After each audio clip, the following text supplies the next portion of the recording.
We're in Genesis 4 now. And Minister Joe, I know that it was on your heart to start talking about the Cain and Abel story. So I'm going to let you start with that. It seems so interesting in Genesis 4 about the way that it comes about. I mean, obviously, Adam and Cain and Abel are sons of Adam and Eve, and the thing I think is interesting is the more detail I think I want to talk about today, and we can interface and talk about it, Mr. Josh. Is the whole concept that God knows what Cain is wrestling with, and makes him aware that sin is at his door. And I think I'd like to probe that a little bit and deal with that.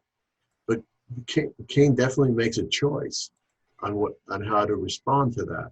Yeah, that's this area right here, right? Yeah, it's quite painful to see him in this point. You know what I'm saying? Yeah, the Lord said to Cain, right? So Cain is angry. And just for context, it's because he and Abel both make spontaneous sacrifices. They've never been commanded to make a sacrifice. Those kind of rules about sacrifices won't occur until the law of Moses, which is centuries away, millennia away, maybe from this point. So they make a spontaneous offering. Abel's offering is received by the Lord, and Cain's is not. God didn't have regard for it, whatever that means. And so Cain is very angry, and his countenance fell. I love Hebrew because it's so visceral. But you've seen this happen, right? And your kids, like when you smile, you notice how your face goes up. And when you get upset, you notice how your face kind of goes down. That's the falling of the countenance. It's just interesting how that happens. And so Cain, his countenance fell. He became angry. And the Lord said to Cain, "Why are you angry? And why has your countenance fallen? If you do well, will you not be accepted? And if you do not do well, sin is lurking at the door. Its desire is for you, but you must master it." So that's what you were referring to. Yeah. And it seems like it's there. It's there. I mean, and God is revealing this to him. Even talks about the idea of sin when all we know about sin so far pretty much is that it's disobedience, that they ate the fruit. Yeah, that's the only thing we have, right? I mean, there's not a lot about what sin actually is.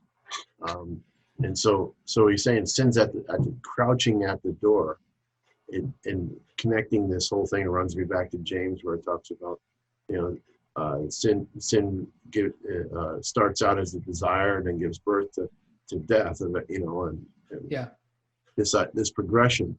And so it seems like Cain ought to know better. And when God spoke to him, he ought to know better. There's not a lot of passage here that are interface, but God's giving him a chance.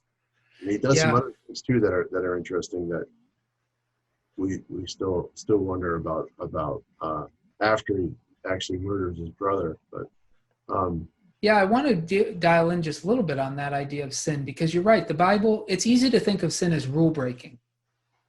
Mm-hmm. And you might come to that conclusion right at the very beginning, right in Genesis 3, where we were, that God says, don't eat of this tree. They eat of it. So they sinned. They broke a rule. So it's very easy to think of sin as primarily rule breaking.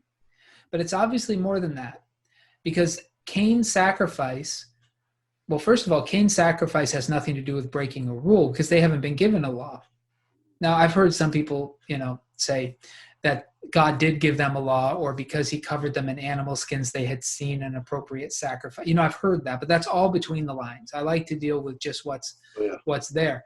So as far as we can tell, they've not been given any rules. So whatever was unpleasing or displeasing about Cain's sacrifice was not because he did it wrong, because he didn't know how to do it. So there's something deeper that God is looking at, something about the heart, about the internal orientation. And funny enough, God does not accuse Cain of sinning in his sacrifice. But because he did something poorly, now sin is crouching at his door. Now, we're going to find out later in the stories that sin can crouch at your door when you do something well, too. Right? Pride goes before fall, those sorts of things. Yeah. But here, sin was crouching at his door in response to a failure. That's something interesting about that. It's telling us something about sin. And sin is not simply breaking rules. If sin is crouching at, literally in the Hebrew it says at his tent flap. If it's crouching at his tent flap in response. So the first lesson, I think, and we might want to probe into this, is that failure is an opportunity for sin. If you think of sin, if you personify sin as a being, that a person's failure. And why do you think that would be? Like what was making Cain susceptible to sin? What he did with the sacrifice, God doesn't call that sin. But the failure with the sacrifice, now sin is at his door. So what do you think about this what is failure like this? How does it make us susceptible? Well, I think it shows us. It kind of draws to the idea of looking at the inward weakness. I mean, we feel this every time we preach a sermon. We feel, you feel like, oh, I should have said this, or I should have done that, or it's just that because, right, sin is crouching at the door, the temptation's there, the judgment, all those things. I'm sorry, I probably exposed way too much for the common people, but No. but those are things that we experience, self-doubt and did we do the right thing, or was it good enough, or was it, and it becomes an opportunity for to wonder whether or not we did enough. The sins of what they call that omission, or the things that you haven't, you think you could have done but you didn't do. Yeah, if you dig deep enough, just sitting here could be considered a sin if there was something better to do. Yeah, right. So it's very hard. But yeah, you're getting at it, right? Like failure exposes some things in us that can easily be preyed upon, that we could easily act on, that would lead us into wickedness. Now, Cain's failure with the sacrifice and however we want to understand the feeling of vulnerability, the frustration that he had been compared to somebody else, however he processed it, the failure leads him to want to murder Abel. Mm-hmm. And that might seem like a pretty extreme response. But I would submit that one of the geniuses of this story, and probably why God preserved it for us in this way, is, and I think this was historical, I think he's preserved history in this way, is because it's a very natural human response. Mm-hmm. Like it makes complete sense that when you've been, there could be no higher thing to strive for than pleasing God. Right? I mean, we strive for a lot of things. People strive for business success, for marital success, to have successful children, to have wealth, whatever people strive for, to be the best in their sport, to be adequate at their job. I mean, we aspire for things, right? And aspiring to please God is probably the highest of all human aspirations. And to sit before the judgment seat of God as Cain and Abel did, and to be told that you didn't measure up, but the person sitting next to you did. What would that do to you? Especially your younger brother. Yeah. What would that do for you? Older. Yeah. What would that do to you? Well, what it did for Cain is it made him hate Abel. And that drives him to murder. But God intervenes before he finally commits murder. God gives him a chance to think it through. Now, he doesn't. He doesn't let God's conversation throw him off course. But God is warning us in a moment like that we are vulnerable to sin. And that's really our first exposure to sin in the story. Jesus kind of revisits that, doesn't he? Doesn't he say, even if you hate your brother, you've murdered him? Yeah. Am I quoting that correct? Yeah, he says, you've heard that it was said, do not murder, but I tell you, anyone who hates his brother has already committed murder in his heart. So it would seem as like a, if you were to bring a overlay that over what we're looking at here in chapter 4, it would almost feel like he is revisiting the intention of what, or exposing what Cain is ignoring, that hate becomes, like, jumping back to James, the desire for hate becomes murder, and then murder's death. Yeah. And that progression And it's the inequity. It's the inequity that starts it, right? Yeah.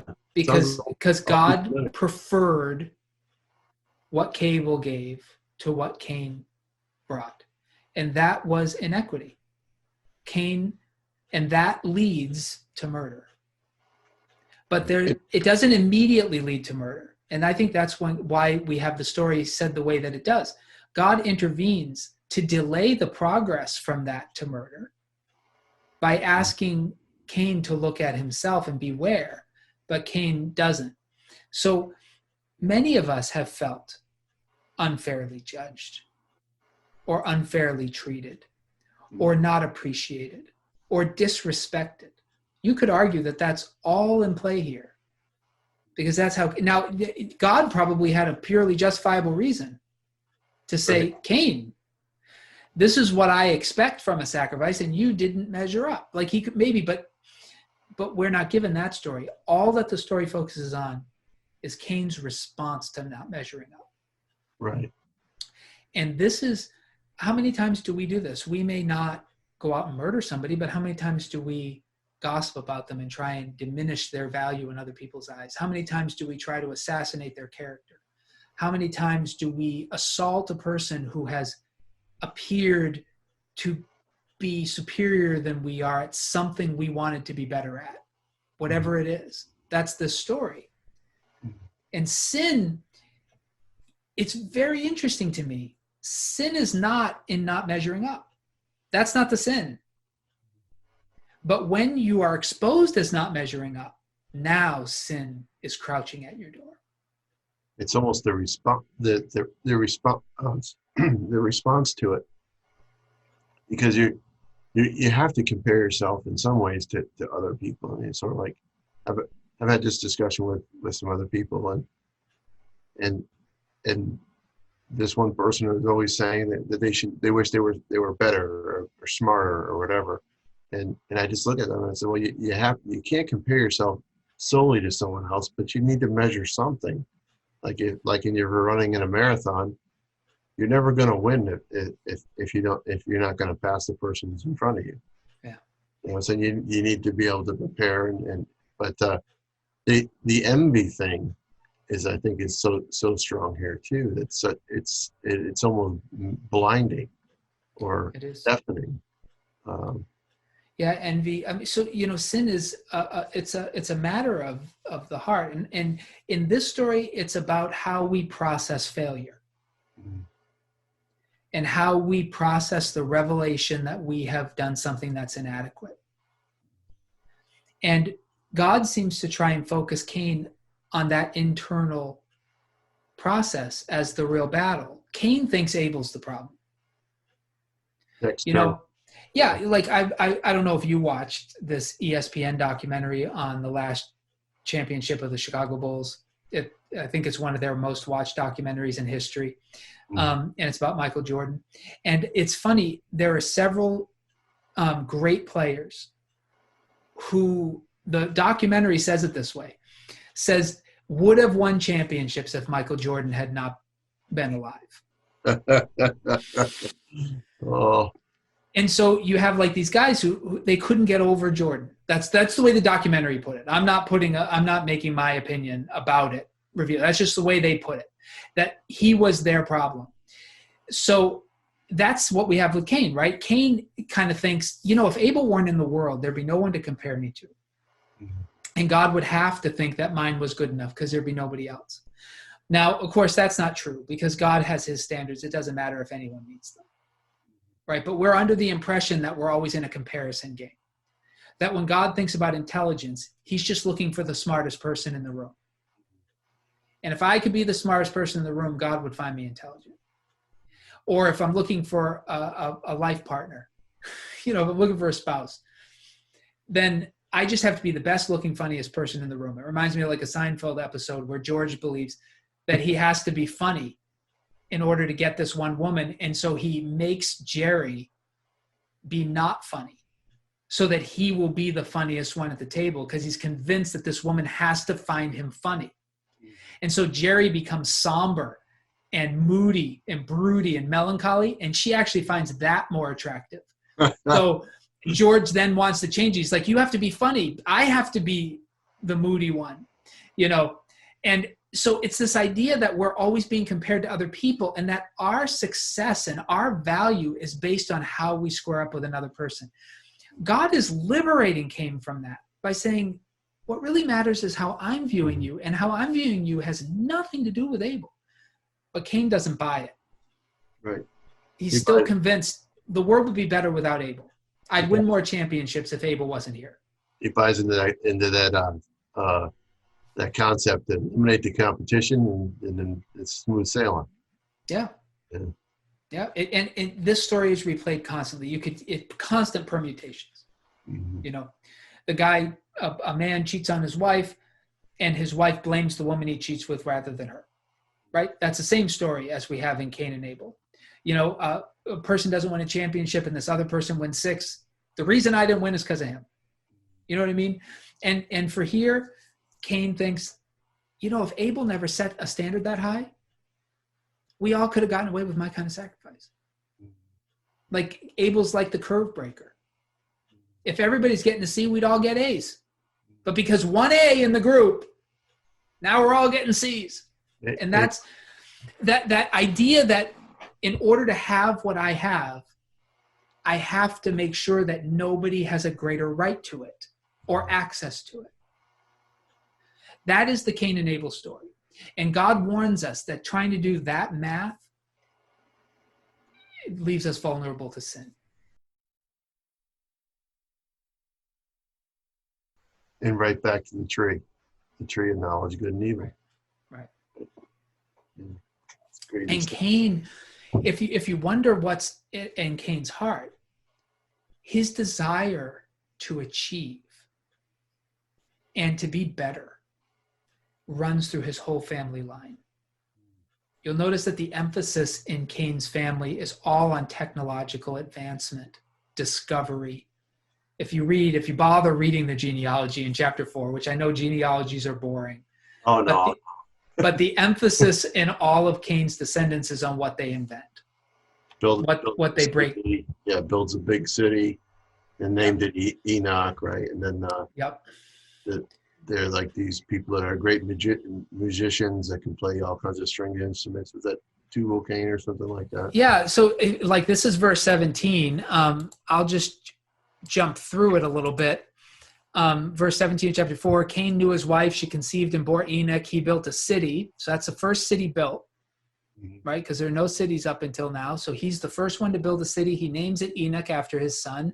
And this isn't the Enoch of the other genealogy. This is a different one. To Enoch was born Irad, and Irad was the father of Mahujael, and Mahujael the father of Methushael, and Methushael the father of Lamech. And then we'll probably deal with this story briefly later. Lamech takes 2 wives, and he later has a little limerick associated with him. One of his wives, Ada, bore Jabal. He was the ancestor of those who live in tents and have livestock. So they built a city, and now they're the first for animal husbandry. Now Abel was already tending flocks, but here we have it formalized. His brother's name was Jubal. He was the ancestor of those who play the lyre and the pipe. So they also invent music. Zillah bore Tubal Cain, who made all kinds of bronze and iron tools. So now we have the sister of Tubal Cain was Naamah, and then Lamech, we might get back to that. And so the emphasis in Cain's line is that these are very technologically advanced people. And the desire of Cain to impress God through sacrifice, it carries on. it carries on this desire to get the attention of God through what is achieved. Right. That carries on through his family line, and it has great product. Mm-hmm. I mean, they do invent things that are with us today.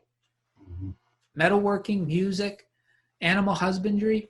The only thing he doesn't learn how to do, because he already knew how to do it, is plant crops, because Cain was already doing that. So every major civilization skill in the ancient world in Genesis invented by Cain's descendants. It's almost like the game Takan. You ever played that? Takan. Catan. Oh, Settlers of Catan? Yeah. I'm familiar with it. Yeah. My family loves that game. I'm just like, I can never win at this one.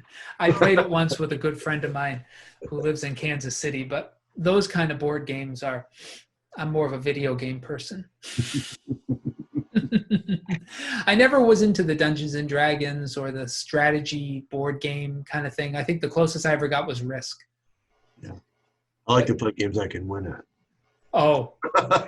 Which aren't too many. I do love chess, and I never win that. So. Okay. Well. But yeah, so that desire in Cain. Now there's a different emphasis in Abel, it seems to me. Mm. Abel is, we don't know why he made his sacrifice. He doesn't really get a chance to tell us, but there's something God found pleasing. But if you follow the line of Seth, who is the child that God blesses Adam and Eve with after the murder of Abel, in that line, the emphasis in that line is not so much on technological development or on achievement, but on relationship with God. The ones who are most blessed walk with God. And it seems that Abel's sacrifice, maybe that's trying to tell us that Abel's sacrifice was about relationship with God, and Cain's was about impressing God, and there's a difference. Mm-hmm. But that's the line that is listed in chapter 5. And right. the ones who are most blessed in that line are the ones who call on the name of the Lord, or the ones who walk with God, or right. the ones who have communication with God. That's the blessing. And so they might have had technological skills. We don't really know. It's not emphasized. What's emphasized in every case is how long they live, mm-hmm. how many children they have, and whether or not they walk with God. And Enoch, who Cain's descendants, they built a city named after an Enoch. Yep. Enoch and Seth's line is also notable. Right. Second Enoch, right? Yeah. But notable for walking with God, and then somehow not dying the way the others did, or at least it's not narrated that way. He was no more. Mm-hmm. It's like he walked right into the heavens. Yeah. Which is pretty impressive. Yeah. So, I mean, I really think the genealogies in 4 and 5 are just extended digging into the difference between Cain and Abel, and these two different approaches vis-a-vis God. Mm-hmm. Now, I know we don't think about technology as having anything to do with God, but in the scriptures, technological developments are often done to get God's attention. We'll see that even in the building of the Tower of Babel. The point of building that was to create a place on earth that would rival the heavens, that would get the attention of the heavens. You know, we are desperate for God's attention. That's why both Cain and Abel made sacrifices. But what are we looking for? And I think Cain and Abel forever define the two most dominant heart purposes behind trying to get God's attention. Yeah. Probably like modern day materialism, or.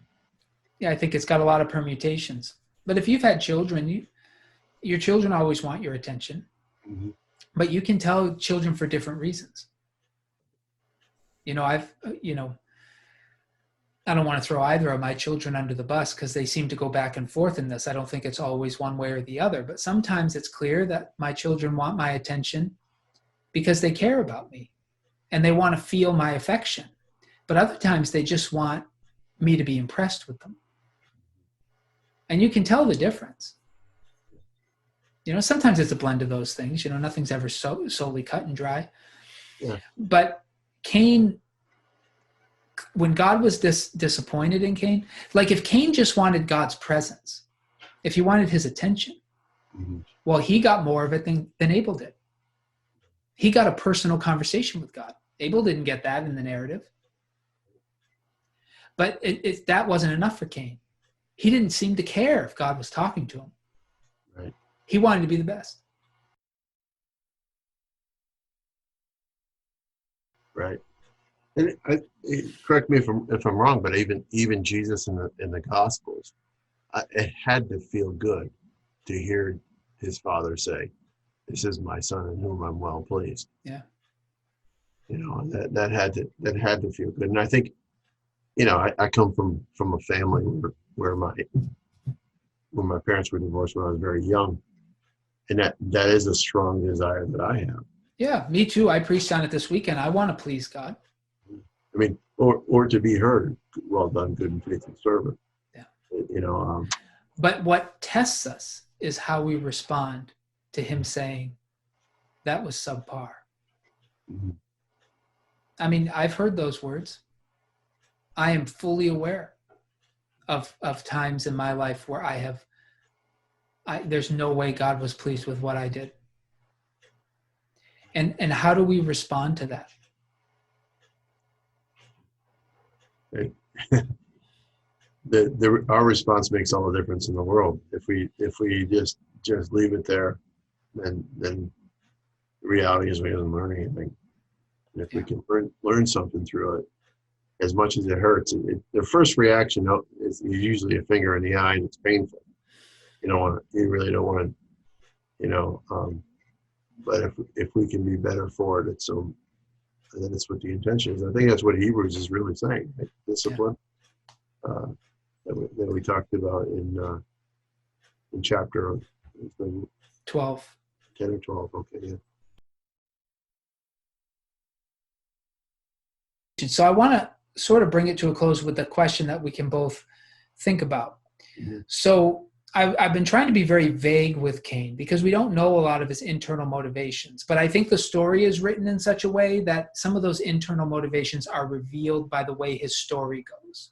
Yeah. So that's why I was emphasizing it's not that, as you said, God did say to Jesus, "Well done, my good and faithful servant." And Jesus certainly gives us a lot of teachings on how to please God, mm-hmm. and how to be acceptable to God. But there's something, and I'm sure Abel was motivated to please God, and I'm sure he wanted to think his sacrifice was acceptable. So it's not that motivation by itself, but there's something that twists in it in Cain.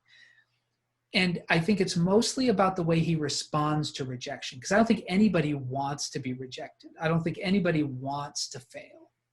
Maybe I shouldn't say that. Maybe there are some people who do. But most people, we want to achieve what we're aiming at.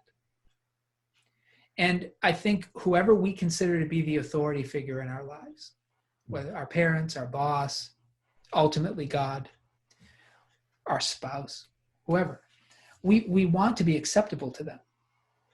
So that's not the sin. But when we are not acceptable, how do we respond? And that's where we are vulnerable. Now, Abel wasn't even tested, right? Because he was acceptable in this case. So we don't even know if he would have handled rejection any better than Cain. So we shouldn't paint Cain as an evil character. He just happens to be the one that didn't measure up this time, and so he's the one who's tested. And he fails it. But you and I, we're tested in this way all the time. How do we respond when we don't measure up? Do we blame somebody else? That's what Cain does. And Adam and Eve. Adam and Eve. Do we want to be? Yeah, this is the same as Adam and Eve, right? Except, Cain kills his brother. Adam and Eve don't kill the serpent. Or his wife. Or his wife, yeah.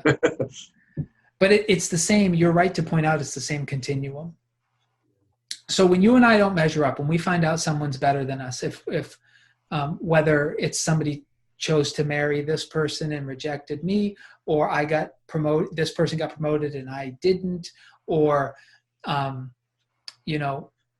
this person is achieving a result, like they're no longer addicted to drugs or they're no longer addicted to this or that, and I'm still struggling. Whenever we find ourselves that somebody else seems to be a little bit further along than I am, the message of the story of Cain and Abel is that's the moment in which you are tested. That's the moment in which you'll be tempted, and that is a moment in which you are vulnerable to sin. What do we want to say about surviving that? Well, What's the better way? Because we can't use Abel as an example. He was not tested in this way. yeah. What other options does Cain have as we see the story unfold? Yeah, well, before I look at that, what came to my mind when you were talking about that was what Jesus said to Peter. Satan has asked to sift you as wheat. Wheat. Wants to sift you as wheat, but this is a test. This is a test, and we know it's kind of a foreshadow of denial and those kinds of things. But I kind of want to think that when we are tested, the test is really what that fruit of that tree is, of that knowledge, is going to reveal in us, whether it's the good or the evil. Mm. And I think anytime we embrace some new truth or examine something about ourselves or about our environment, we have to realize that knowledge is going to be an element of risk. Yeah. To determine whether it's good to act this way, or whether it's bad to act this way, or vice, depending on the circumstance. And personally, I think that's what I'm dealing with right now, with the way people are reacting, different types of people, to this current event. And so the knowledge we have is the most dangerous aspect, because it can become a desire to bring us in the wrong direction.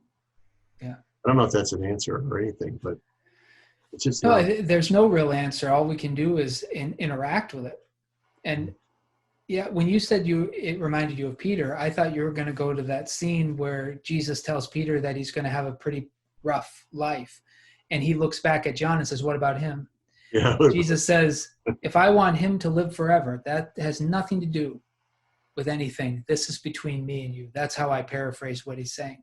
Yeah. And that, that's an individualism that, I growing up at this time in the church, there's a lot of emphasis on community and a lot of a criticism of individualism and radical individualism, and this idea that we don't need other people, that we should be islands, all that kind of stuff. And that right to criticize that. But there is a healthy individualism in the church that Cain would have been a better friend to his brother if he had been less communally minded. If he could have accepted that his relationship with God was about him and God and not about him and Abel and God, he might have responded differently. And that's, I think, what Jesus is telling Peter. Peter, my relationship with you is about my relationship with you. It's not about my relationship with John and your relationship with John and then our relationship. It's not what it's about. Like, we are liberated from feeling that our relationship with God is dependent on other people and their relationship with God, or what God's doing in their lives, or how much they've achieved, or how little they've achieved. Like, God allows us to be free from that competition when it comes to pleasing him, because God is not going to judge us by anybody other than ourselves. But the thought that just came to my mind, could it be that Cain refused to participate in the common sacrifice of Abel's sacrifice? It's possible. We're not told. I wonder, though, if there was the implication that Abel's, if something works for God, works for him, and you find pleasure in that, maybe his refusal to to embrace it, to participate in this sacrifice. Yeah. Almost in the face of like saying that Jesus' sacrifice is good enough, so I have to do something. Yeah, that's perfectly possible. That would be another way of looking at it that's more communally minded. The idea that perhaps Cain tried to do something on his own because he didn't want to be subsumed by Abel's initiative. And that's possible. That's possible. Of course, for that to be likely, you need the story to indicate that Abel's impulse was clearly first, that it was clearly the primary impulse. And I'm not sure, but that is possible. And it certainly would have ramifications, because it is true that as much as we might focus on the individual relationship with God, the truth is that that individual relationship is built on a corporate reality, which is the prophets and the apostles with Jesus as the chief cornerstone. So even though we are offered this ability to have an individual relationship with God, it is built on a corporate reality that precedes us. And that's true even in Cain and Abel. I mean, Cain didn't initiate the relationship with God. God's the one who created humanity, initiated the relationship with Adam and Eve. So there is a corporate sense. And it is possible that if Cain had been willing to let Abel's sacrifice be his sacrifice, maybe things would have been different. But the story doesn't make all that clear. So again, that would be hard to say. Yeah, it's speculation. I mean, also the sibling rivalry. That's what a lot of people really try to make it out to be. And some age older, the younger. I mean, because God seems to do that with Jacob and Esau. Yeah. There's a lot of that repetitive kind of thing where the older will serve the younger. Yeah. A lot of times we see that in the scriptures too. But well, it's funny, here. Yeah, like with my kids, I see the same thing as Cain and Abel. Like when they're trying to get my attention for positive reasons, they come individually. If one of them draws something, the other one wants to draw one too. If one of them does something impressive, the other wants to do something impressive too. But when they've done something wrong, they elect one to come to me. They don't both come and confess. Like just one of them. They always want a leader in wickedness, but they want to be very cosmopolitan and democratic in righteousness. So it is interesting here. I'm guessing that if they sinned, Cain would have had no problem letting Abel take the blame. But when they do something good, he doesn't want him to take the credit. Yeah. This story is, you could dig it forever. There's so much in it. And it's perfect that this is the first story out of Eden. Because it seems to me like this is what we're trapped in. Mm-hmm. Competition, jealousy, envy, covetousness, murder.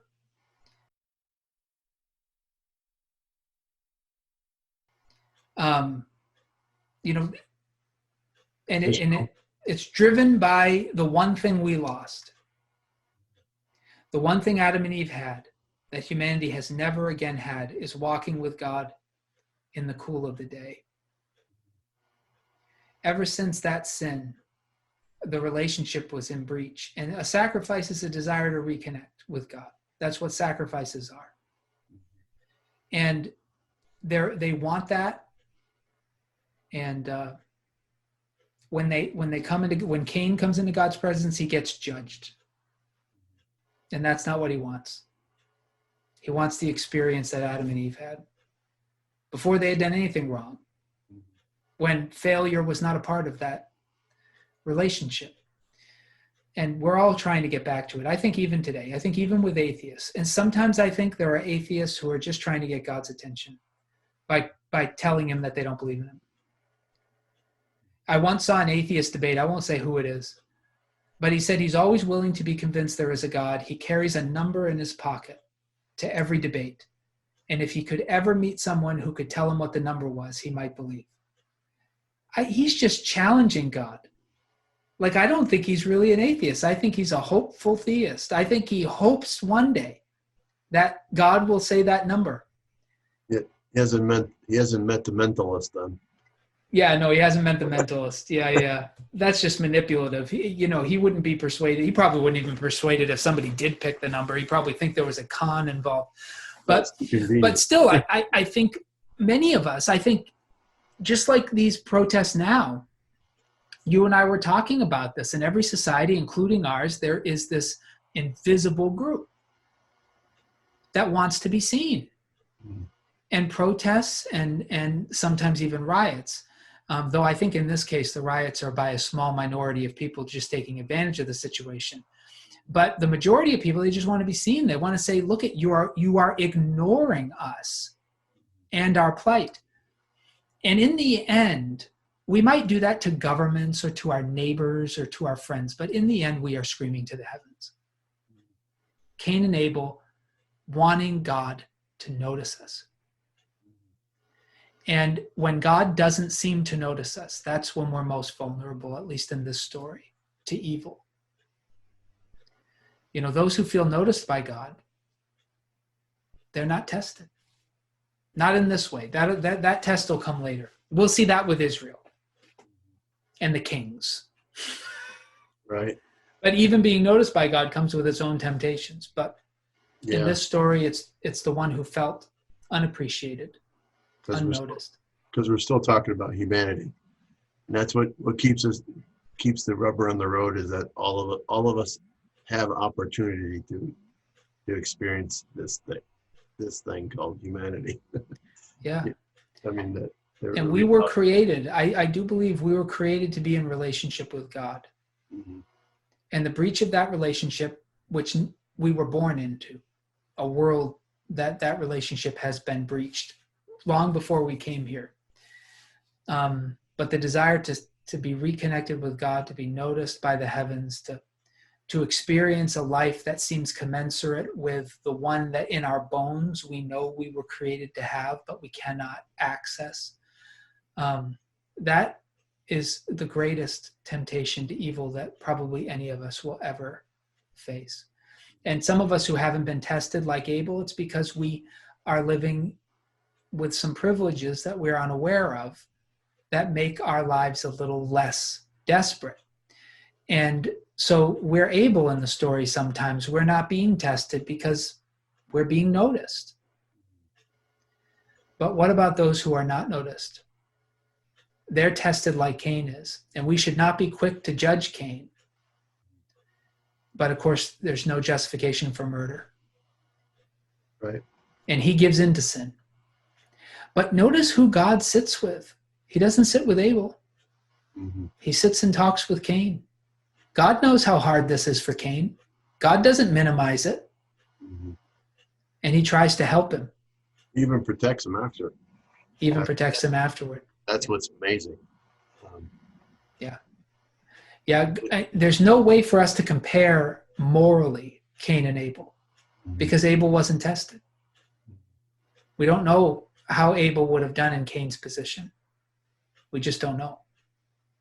It almost feels like after he murders Abel, that God is giving him a chance to use the knowledge he has to do the right thing.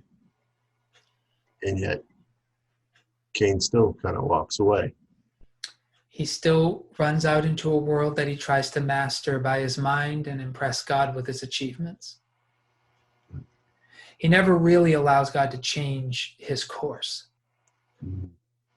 The road out of Eden, Cain walks it with relish. But there are some who find a way back to Eden, back to relationship with God, who walk a different road. And that's the story of some in Seth's line. And of course, it's just a tease for us in chapter 5. Enoch walked with God and was no more. Well, what does that mean? How did he do it? What did it look like? We're not told. You know, that has to be revealed. And of course, it's most fully revealed in Jesus. It's not until Jesus that we get a sense of the character of Enoch, of what it must have been like. Because Jesus is the one who shows us the way back to the garden, back to relationship with the Father. And it's not the road Cain walked. But I would say 99.9% of humans are trying to find God by the route of Cain. By taking out their rivals, by envying, mm-hmm. by becoming defensive when they come up short, Yep. being strategic, doing feats of great strength and power. I think most of us, that's the road we think will lead back to what we've lost. Mm-hmm. I see it like in Michael Jordan in that documentary. I just watched another one on Lance Armstrong, same kind of thing. You know, this desire to achieve and be at the top and never lose. That's Cain. Well, And most of us are caught up in that. it's highly addictive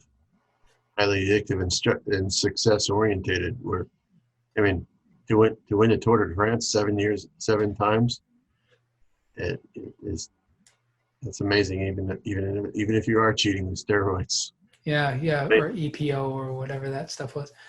Yeah, it is addictive. I remember playing basketball in high school, and I had always played on the JV team, and there weren't big crowds for that.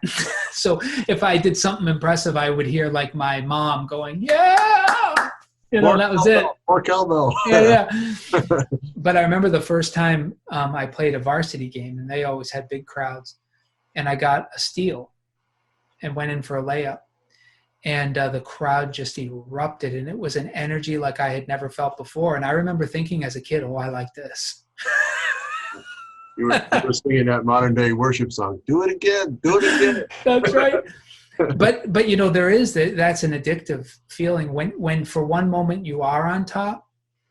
It's a very intoxicating moment, whatever it is, whether you're the most attractive person in a room, or you achieve something nobody else did, or you come up with an idea nobody else had, or you get a date with the person everybody else wants to date. Whatever in the world it is that you achieve, it's a thrilling moment. And some people spend their entire lives pursuing it. And I would say that's very much Cain. Mm-hmm. He wanted nothing more than to be able, and if he couldn't be able, then Abel couldn't be able either.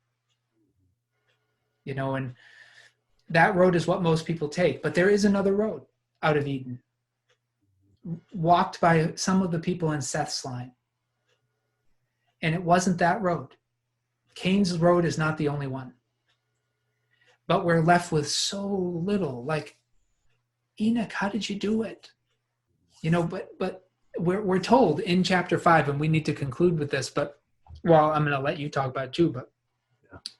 We're told in chapter 5, verse 3, how many people, Adam had a lot of sons and daughters and lived a very long time.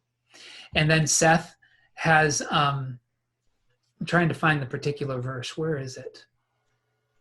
And people, in those days, people called on the name of the Lord. Do you remember that verse? 4. Yeah, chapter 4, actually, 26. Oh, yeah. So to Seth, also a son was born. He was named Enosh. And at that time, people began to invoke the name of the Lord, to call on the name of the Lord. That's the other road. Mm. Cain invented things. Cain keeps eating from the tree of knowledge. Mm. Knowledge is the way to life. He keeps choosing the evil side of that knowledge. He does, and I'm not trying to say that knowledge is bad, yeah. but he's looking for life through knowledge. And it's not always evil. I wouldn't call music evil or metalworking evil. Or even building a city. None of that stuff's evil with this. Yeah. But it's all achievement and knowledge and extraction of knowledge. He just keeps eating. He keeps pursuing knowledge. The difference is that Seth's line pursues God. Mm-hmm. Right. They call on the name of the Lord. And that becomes the defining characteristic of the line of Seth in chapter 5. And it culminates with one person left on earth that still knows his name, that still knows God, and that God still knows. The knowledge of the earth is not an avenue to know God. The heavens may declare the glory of God, but God is not found in the heavens. Like he's in the heavens, you know what I mean? But he's not found through creation. That could explain why the details that we long for in these passages, in these chapters, the need to know, Ripley's believe it or not kind of mentality, really drives us to the point of really what's being insinuated. You don't need to know everything in order to have knowledge. You need Right. to know what to do with what you get with that knowledge. I guess there's one passage that comes to my mind there. I don't even know where it's from. Forgive me for that, but it is this idea that these men knew the times and knew what to do. Heard that quoted before. I apologize. I don't remember exactly where it is. It's probably in Kings. But it's a reality here that it's discerning, knowing what to do with that knowledge. I mean, I think it's classic in Jurassic Park. I think you quoted it last time, Yeah. where he's saying you took the knowledge and you tried to stand on the people's shoulders, and you just took frog DNA and tried to make, and you ended up with dinosaurs. Well, Yeah. yeah. So I'm sorry. I mean, No, that's another line from Jurassic Park. It's not the one that I had quoted, but it's another great one. Yeah, where he says, you basically ripped off everybody else's work and then slapped a patent on it. mm-hmm, Yeah. Boy, Jeff Goldblum had all the good lines in that movie, didn't he? yeah. Yeah. Chaos theory. Yeah, I agree though with what you're saying. I think we often skip genealogies to our disadvantage because there's something being revealed. The Bible is not, at this point, not first interested that you know all the people who lived before the flood. Because notice how many gaps there are in these genealogies. And Adam had other sons and daughters. And they only ever name one. And you might think, oh, well, they're just naming the heir. Mm-hmm. Well, that's possible. They do sound like firstborns, the way that they're presented. But it's less important who the next generation is and more important what they do. Mm-hmm. And in Cain, they always invent something new. But in Seth's line, the hope is that they will know God better. Because remember, it says it right in verse 26 of chapter 4. Seth's line is defined by the invoking of the name of the Lord. They are seeking God. And that's what drives that line. And praise God, Seth's line did that because Cain's line was heading to the flood. And not a single member of Cain's line survives. Right. Only the line of those who invoke the name of the Lord survive.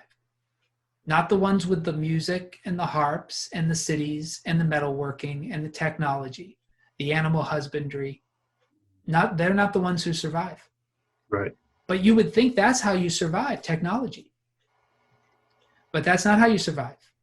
You survive by pursuing the name of the Lord. And we're in a season now where we need to remember that. Does it remind you back to the simple line? Now the serpent was the craftiest of all the animals. Yeah. And where does all that craftiness lead? Yeah. To death. Now, it's not a negative. Remember, da'at, the tree of knowledge, da'at is just one kind of knowing. It's not against all knowledge. There's wisdom, there's understanding, there are other things. And we have always known that you can become wise without a lot of knowledge, without a lot of da'at. You and I have met wise people who didn't finish high school.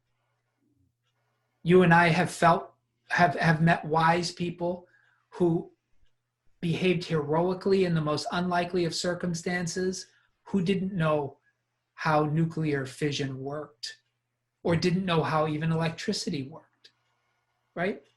The point is that the Cain mindset believes that da'at, knowledge, is and achievement is an end in itself. That it's the source of life. But the line of Seth recognizes that God is the source of life. And if we had to choose between da'at, knowledge of the world, and knowing God, yada, we would choose to know God. Because therein is life. Exactly. And that's the essence of of what's happening in the Gospel of John as well. Right. Yeah. Because yada means to know. Mm-hmm. And we want to know God. Da'at is a type of knowledge, experiential knowledge, something you can pick up by studying things. But Okay. knowing why two animals mate is valuable. It's interesting. Cool. I was looking out the window today and noticed that a chipmunk had taken over my bird feeders, the ground beneath them, and another chipmunk kept coming and it kept chasing it away. That's interesting. I learned something. I didn't know that chipmunks were territorial with their food sources. I had never seen it. I knew they were territorial of their larders where they store their food, but I didn't know they could be territorial at food sources. But I saw it, and it happened over and over and over again. Okay, well, that's knowledge. That's da'at. I saw that. But that knowledge is not actually, even though I could extrapolate it up to nations and kingdoms and people, and I could believe that I was protecting myself by this great improved understanding of how the world works. But that is not a source of life. It's interesting, and it's not evil to know that, but the source of life is God. Mm-hmm. And what God tells me is that that chipmunk is wrong, that it should be sharing its food. That's what God tells me. But studying nature, I would never get that. Nature-wise, that chipmunk looks like the smartest chipmunk in the bunch. There's only so much food. There's not enough to share. Chase away your rivals. That's Cain. I'm bigger, I'm better. Boom. I was here first, whatever. And if you followed that chipmunk's way, you would carve out a type of survival in this world. But do you know where it would end? Mm-hmm. You'd be dead. Even if it was at 90 or 110, you'd still die. That road leads to death. Even if it's a good life, it leads to death. But by sharing what you get, your death may come a little sooner. But then the one who gives eternal life gives it. And that to me is the difference between Cain's line and Seth's line. Did you name the chipmunk that was hoarding Cain? No, the kids have named him Nut. Right. Because sadly, he's the one, he has a little place he lives right near our house. And the kids love him, but he's Cain. You know, he thinks survival is about out-competing. That's my point. And that's true. You will survive longer if you out-compete. But this life is short. Like my grandfather was in his 80s and said something remarkable. He said that he doesn't feel, that's the best I can remember. He said he felt he had lived more years at 14 than he did at 85. Mm. That somehow the beginning of his life felt much longer than the end. And I remember thinking, do you know how much holiness we sacrifice to get a few more years? When at the end, it never feels like we had enough. Mm. So what would be better? To share your resources and starve to death at 40, or to hoard them and die at 85 a miser? Mm. What would be better? And it seems to me that humanity has forgotten that the most important reason we're here is for relationship with God. And all the other stuff that might give us a few more years or a few more pounds or a few more dollars or a few more this or a few more that, we're just playing with scraps here. I mean, I think the martyrs knew that. Yeah. You know, I think the disciples eventually learned it. And I hope that we can learn it. Because right now I feel our culture, we're fighting for good and valuable things, but they're scraps. It's like we're all in a great big garbage dung heap fighting over who's got more. You know, and if you're a dung beetle, more dung is more young. But what if you were destined to be more than that? Right. What if you could afford to let your neighbor have more because your treasure's not here anyway? What if hoarding all that life in the end causes you to lose it all anyway? You know, let the wealthy and powerful have their stuff. They've had their reward. Our treasure's in another place. I wonder how people would live if they really believed it. Well, there are some generous people out there. But, yeah. Again, we can't let one bad apple ruin the bunch. Yeah, but there is a reality that people seem to fixate or obsess about certain things that it seems tragic in the end. Yeah. Yep. Can we say with Paul, I would sacrifice everything just to know Christ and him crucified? Mm. It would change our life if we really believe that, but I think we want both. We straddle it, huh? I remember as a kid, some of my friends got into drugs and alcohol and things like that. I know most kids do. And I remember saying to them, you know, I would like to say that I didn't get involved in that stuff because I was so high-minded and so moral, but it's really because I was terrified. I thought that alcohol would destroy my brain, which I was very proud of. I thought cigarettes and stuff like that would destroy my body, which I deeply wanted to continue functioning at a very high level. So for me, it was just fear of what these things would do to me. So I didn't get involved, but not for very high moral reasons, probably reasons that wouldn't have impressed God at all. Mm. But in the end, I would have these arguments, and my friends would say, well, you gotta sow your oats. You know, and I would say, yeah, but I mean, we're supposed to be Christians, you know, because you always throw the God card out when it works to your advantage when you're a kid. And they would say, yeah, but what if all that's wrong? We should at least get to experience everything. I mean, we can always get back around to God. Mm-hmm. Is that fear that we'll miss out on something? You know, that other people are enjoying things we don't get, and that somehow their lives are probably better. And even if they're not better, I'd still like to try it for myself. You know, and that motivates a lot of us to do a lot of very wicked things. Yeah. More trivial thing. I'm trying to diet, and been okay success. Yeah, you're succeeding. But it's most interesting when I look at my kids, and they're eating 3 times what I'm eating, and their bodies can handle it. But to be content with my strawberry shortcake is only a tablespoon of Cool Whip on the top, rather than piled on, to be satisfied. Yeah. And I tell myself I'm better for that. But it's easy, isn't it, to just be irritated? It is, but I've kind of just I've resolved myself to know that this is better. Yeah. And I mean, some people call it a head game, psychological.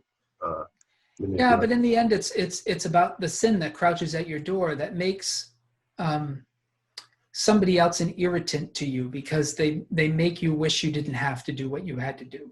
Mm-hmm. You know, and that's what led to murder, and it can lead us to hate.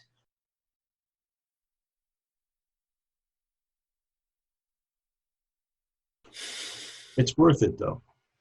It is, yeah. There's a blessing that comes in being content. Mm-hmm. And being content, not because you have no needs, but because you're going to drink the cup the Father gave you. Mm-hmm. And I'm not saying that in a fatalistic way. It's not like a caste system in some places where you should not try to improve your circumstance. That's not what I'm talking about. It's just about finding contentment. Kind of Job's statement that he meant in desperation. The Lord gives and the Lord takes away. You know, blessed be the name of the Lord.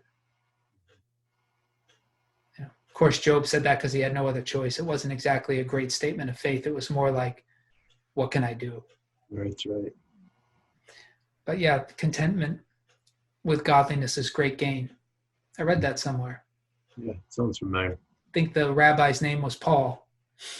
Yeah, Paul Saul. Yeah. Paul. Well, we'll deal with the flood this next time. Mm. But all of this leads into the flood. Like the conflict between Cain and Abel eventually reaches a fever pitch, and all humanity is at war. So what we have to remember is that Cain and Abel are not two lines. It's Cain and Seth that are two lines. The war between Cain and Abel is the war that's played out in Cain's family line and throughout all the earth right up to the flood. It's eventually what leads to the total corruption of the earth, is the competition between Cain and Abel. Seth's line is another line. It's another way. It's a third way. And so Noah will come from not the conflict between Cain and Abel, but from another place. But the world is shaped by the conflict between Cain and Abel. So shaped by it that we come to the events of chapter 6. And we'll talk about those next time. And we even see that in the nature of man. That's that tension. But only the nature of man after eating from that tree. Mm-hmm. The conflict God put between Adam and Eve carries on to their children. And why does God create that conflict? Why does he divide husband from wife, human from creation? Because those are God's acts that create this competition.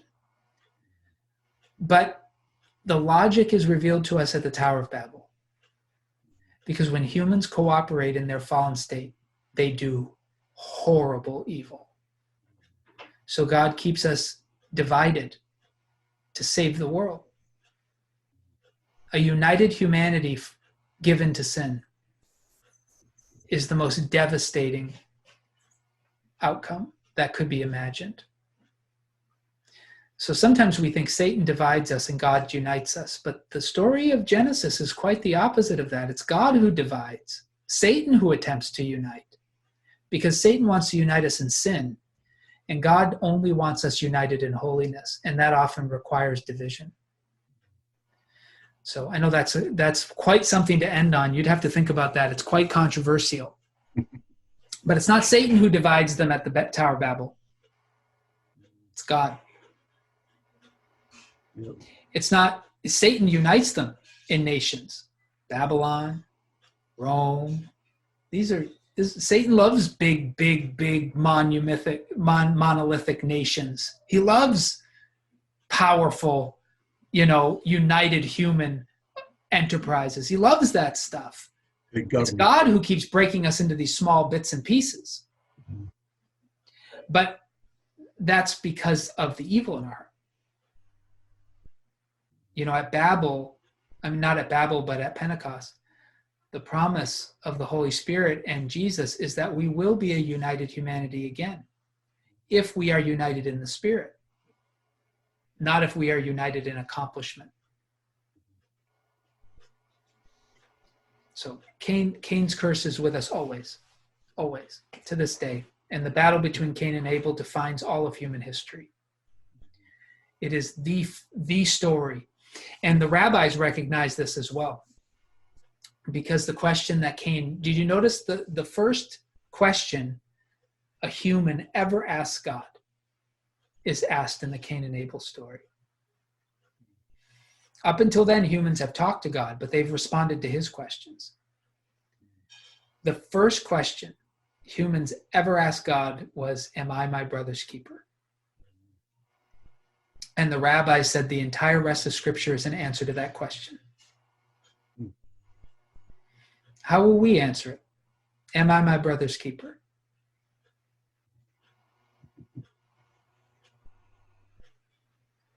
The best way that we can keep our brothers is by not envying them. And Jesus demonstrates what it looks like. But the war is driven by envy. And that war that's driven by envy will always result in death. So all of us should ask ourselves, am I being motivated by envy by covetousness, by lust, or by something else? Yeah. Am I my brother's keeper? It's funny. That's probably one of the first things one of my kids ever asked me. Have you ever asked, where's your sister? Where's your brother? I don't know. Same thing. Am I supposed to keep track of them for you? I know my brother probably said that once or twice. But this is why Christians pray. And we pray for our enemies to not be like Cain. Yeah, it's pretty clear. Don't be like Cain, it says. Yep. Don't be like Cain. Don't be like Esau. Lots of negative examples we're going to run into. Cain's the first. Yeah. All right. Well, similarities, huh? Yeah. Lots of Well, thank you for joining us. I hope these conversations are helpful. We'll see you next week.